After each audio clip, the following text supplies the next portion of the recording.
What is going on YouTube? Ryan Rookert here with Scrubs Unite, and I wanted to go over a video for some of the more underrated things. You know, people are looking at Heavy Metal Foes Electromite and stuff like that that's going to be really good, and it will be game-changing. But I also wanted to bring up some of the lower-end decks that people aren't looking at that will be big benefits and get massive advantage just off of what is coming out in Extreme Force. So the three that I mainly wanted to talk about: Lightsworn, Monarchs, and Zephyra. Lightsworn, people say obviously we're getting the Lightsworn link. Well, it's not just as simple as the Lightsworn link. If you feel like running pure regular Lightsworn again, yes, Kyrios makes it a lot easier to do it. And it also helps you kind of get auto dumps for JD. It's pretty much a one-card JD by itself between Summoning Condition and self-pitching and mill 3 on top of it. Pretty much you're automatically dumping 7 to your grave. You're getting a Fairy Tale Snow's cost right into your grave just by summoning that card. But the vanilla, just the vanilla Lightsworn builds are getting a lot of support off of not only Kyrios, but some of the other cards like Inspect Border can be put into the side deck for it. Inspect Border can be put in mostly just because you can go link spam and even get extra cards off of that with it. Stuff like Level Eater off of Judgment Dragon and even Psyframe Lord Omega can really become beneficial and can just really generate a ton of advantage while putting pressure on your opponent that they normally wouldn't have. Monarchs, again, I bring up Inspect Border, but it's not just as simple as Inspect Border for Monarchs. It's also, hey, True Nade! Oh yeah! So, I wanted to bring that up because, hey, True Nade for Monarchs is just a really advantageous card. Bouncing back all set spells and traps, which is the main thing that Monarchs really have to worry about. Once Domain's out, it kind of becomes a moot point on the extra deck because you can just summon Ether or whatever else and proceed to push over. But the big thing for Monarchs is stuff like Inspect Border really becomes some of the better support for the deck because you can go into Inspect Border, Domain, activate Effective Domain, reveal Ether,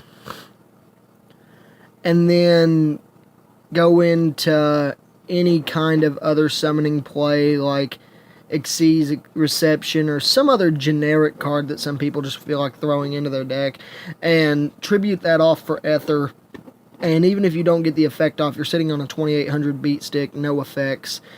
It essentially turns it into skill drain deck again, just on a much more, I don't want to say a much higher scale, but its ceiling for performance is enhanced just so much by Inspect Border and Hey True Nade.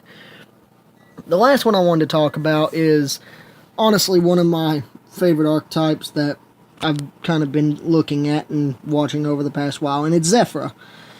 It's, a lot of people are sleeping on Zephyra, saying, well, it's kind of simple, it's got way too many flaws, it's too exploitable because it is solely reliant on the pendulum scale, and they're right, those are inherent weaknesses for it, but the problem that I tend to hear people say with it is, oh, Electromite's not going to be good for it because you have to keep your stuff in the scale so you can rely on that pendulum summon excessively.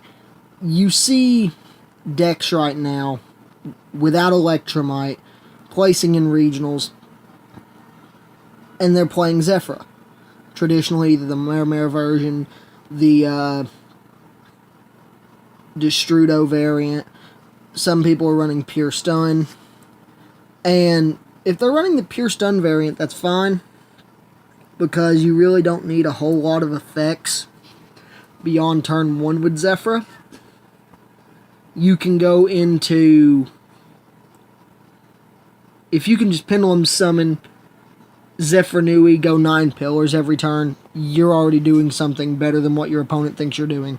And that is just a really good, beneficial balance to help kind of propel the deck forward.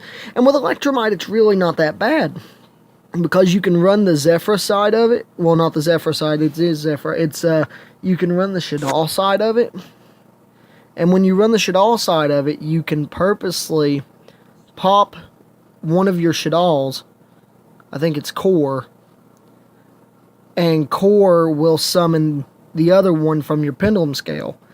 And that puts an extra monster on the field for just an added board advantage as is. On top of being able to draw a card off of that, you're getting a lot more pluses than you're giving credit to Zephyr for it. And it's a really good option. It's a really solid play.